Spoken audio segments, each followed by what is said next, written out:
Lok Sabha speaker ఎన్నికకు అంతా సిద్ధమైంది. లోక్సభ స్పీకర్ ఏకగ్రీవానికి సహకరిస్తే డిప్యూటీ స్పీకర్ పదవి ఇవ్వాలన్న విపక్షాల డిమాండ్ను ఎన్డీఏ ఒప్పుకోలేదు. దీంతో ఇవాళ స్పీకర్ ఎన్నిక జరగనుంది. సుమారు 5 దశాబ్దాల తరువాత స్పీకర్ పదవికి ఓటింగ్ నిర్వహించనున్నారు.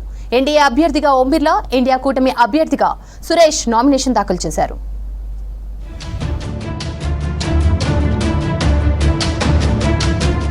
లోక్సభ స్పీకర్ ఎన్నిక హాట్ గా మారింది. స్పీకర్ పదవికి ఏకాభిప్రాయం కోసం ఎన్డీఏ సర్కార్ చేసిన ప్రయత్నాలు ఫలించలేదు. ఎన్డీఏ తరపున మాజీ స్పీకర్ ఓం బిర్లా, ఇండియా కూటమి నుంచి సురేష్ నామినేషన్ దాఖలు చేశారు. దీంతో 50 ఏళ్లలో తొలిసారి స్పీకర్ పదవికి ఎన్నిక జరగనుంది. స్వాతంత్ర్యం వచ్చిన తర్వాత మూడోసారి స్పీకర్ పదవికి ఎన్నిక జరగనుంది.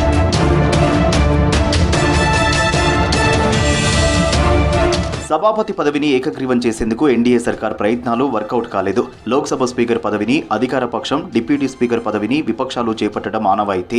గత 5 ఏళ్లు డిప్యూటీ స్పీకర్ లేకుండానే లోక్సభ నడిచింది. 10 ఏళ్లుగా లోక్సభలో ప్రధాన ప్రతిపక్షం లేదు. ఇటీవల జరిగిన ఎన్నికల్లో ప్రతిపక్షాలు ఎక్కువ సీట్లు గెలవడంతో వాటి బలం పెరిగింది. కాంగ్రెస్ రెండో అతిపెద్ద పార్టీగా నిలిచింది. దీంతో తమకు డిప్యూటీ స్పీకర్ పదవి ఇవ్వాలని ఇండియా కూటమి పట్టుబట్టింది. స్పీకర్ పదవి అధికార పక్షం తీసుకుంటే డిప్యూటీ స్పీకర్ పోస్టు తమకు ఇవ్వాల్సిందేనని డిమాండ్ చేశాయి విపక్షాలు.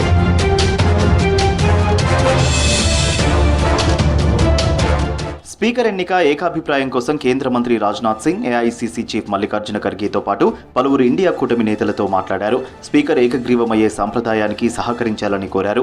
అయితే డిప్యూటీ స్పీకర్ పదవి తమకు ఇస్తేనే సహకరిస్తామని ఇండియా కూటమి నేతలు స్పష్టం చేశారు.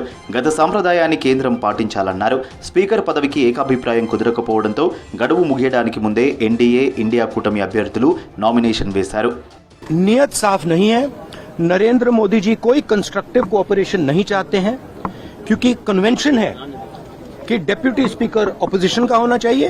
और हमने कहा है, पूरे ऑपोजिशन ने कहा है कि अगर कन्वेंशन फॉलो किया जाएगा तो पूरा समर्थन स्पीकर के इलेक्शन में हम देंगे. तो मेरा कहना है कि नरेंद्र मोदी जी कहते कुछ हैं और करते कुछ हैं.